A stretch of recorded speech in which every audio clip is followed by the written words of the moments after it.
Hi hello, welcome to my channel. ఈరోజు మా breakfast special ఇది ఇడ్లీ. దీంట్లో ఎర్రగా ఉంది కదా, అదేంటో తెలుసు నాకు తెలియదు, తినలేదు.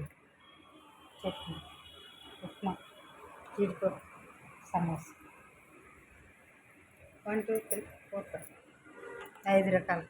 ఇంకా చట్నీ రకం కాదు, లెక్క పెట్టినారు. ఈరోజు మా బ్రేక్ఫాస్ట్ ఇది బాగుంది కదా, వెరైటీ. నేను ఎప్పుడు ఇలా కలిపి తిన్నా. ఈ ఇడ్లీ వెరైటీగా ఉంది. దీంట్లో క్యారెట్ ఉందేమో అనుకుంటున్నా, ఇవి జీడిపప్పు, పల్లీలు, సమోసా. ఓకే, ఇప్పుడు తిన్న తర్వాత చెప్తా.